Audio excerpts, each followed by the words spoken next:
넷째 날, 짐승의 표. 예, 짐승의 표. 왜 갑자기 짐승의 표를 얘기할까요? 우리가 안식일의 의미에 대해서 배웠습니다.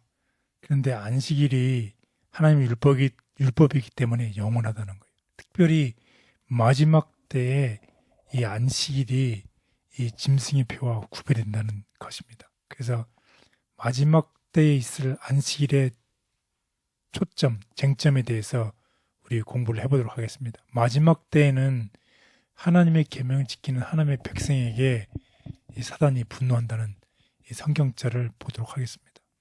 계시록 12장 12절 17절. 그러므로 하늘과 그 가운데 거하는 자들은 즐거워하라. 그러나 땅과 바다는 화 있을진저 이는 마귀가 자기의 때가 얼마 남지 않은 줄을 알므로 크게 분내어 너희에게 내려갔음이라 하더라. 용이 여자에게 분노하여 돌아가서 그 여자의 남은 자손 곧 하나님의 계명을 지키며 예수의 증거를 가진 자들과 더불어 싸우려고 바다 모래 위에 서 있더라. 계시록 13장 7절. 또 권세를 받아 성도들과 싸워 이기게 되고 각 족속과 백성과 방언과 나라를 다스리는 권세를 받으니. 네, 이 용이 사단을 추종하는 사람들이죠. 혹은 사단이죠. 사단의 세력이죠. 우리가 계시록 13장에서 사탄이 세상을 하나님의 백성들을 하나님으로부터 멀어지게 하기 위해서 여러 가지 힘, 파워를 어떤 파워를 이용하는지를 설명해 주고 있습니다. 그 중에 하나는 다니엘 7장에 있는 작은 불과 직접 관련이 된 것으로 때와 법을 바꾸는 것을 얘기를 하고 있어요. 때와 법. 그리고 두 번째는 힘은 어떤 것이냐면 이 우상을 만들어서 하나님의 우상을 만들면 하나님의 두 번째 계명인 을 무효화시키는 거죠. 주 하나님만을 섬기라는. 그리고 이 네 번째 계명인 안식일을 변형시켜서 때와 법, 토요일의 신성함을 일요일로 바꾸는 것을 얘기하고 있습니다. 그래서 다니엘 7장에서 보면 때와 법을 바꾸려고 하고 우리가 공부했지만 1260일, 곧 1260년 동안 이 작은 풀 같은 존재가 권세를 행사했어요. 중세 암흑 시대였었죠. 그래서 하나님의 율법인 십계명에서 시간과 관련된 때와 관련된 유일한 계명은 무엇인가요? 네 번째 계명인 안식일이죠. 이 권세가 예배의 날을 제7일 토요일에서 첫째 날인 일요일로 때와 법을 바꾸려고 하고 있었습니다.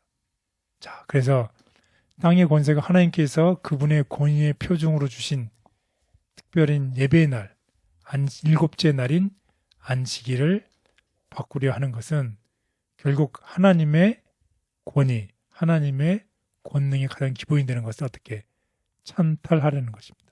그러므로 참 예배와 거짓 예배의 마지막 대쟁투의 초점은 네 번째 계명인 때와 관련된 바로 무엇이다?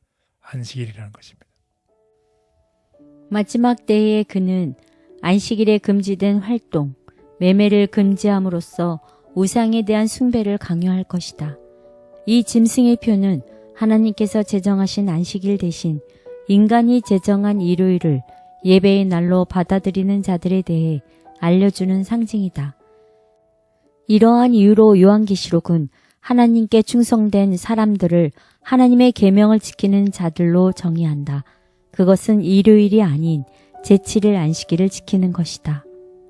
하나님의 거룩한 날에 하나님께 예배하라는 새천사의 마지막 부름을 거부하고 짐승의 거짓 안식일인 일요일에 짐승에게 경배하는 자들은 짐승의 표를 받을 것이다. 사탄은 하나님이 제정하신 예배의 근원인 안식일을 거짓 안식일로 바꾸고 자신을 따르고 경배하게 한다. 하나님께 충성하는 자는 그의 계명을 지키는 자이다. 짐승의 표와 하나님의 인. 넷째 계명을 지키는 대신에 국가의 법률과 일치되도록 거짓 안식일을 지키는 것은 하나님과 반대되는 세력에 충성하는 표가 되는 한편 하나님의 율법을 쫓아 참 안식일을 지키는 것은 창조주께 충성하는 증거가 된다. 그리하여 한 계층의 사람들은 세상의 세력에 복종하는 인을 받음으로써 짐승의 표를 받는 반면에 다른 한 계층의 사람들은 하나님의 권위에 충성하는 표를 받는 길을 택함으로써 하나님의 인을 받게 된다. 택하신 자도 미혹하게 하는 마지막 시험의 때에 우리 가족과 교회와 성도를 지켜주시기를 기도합니다. 각자에게 주어진 어려움과 시험이 있겠지만 선악의 대쟁투에서 하나님께 사랑과 충성을 드릴 수 있는 충성된 종이 되게 도와주옵소서. 예수님의 이름으로 기도드렸습니다. 아멘.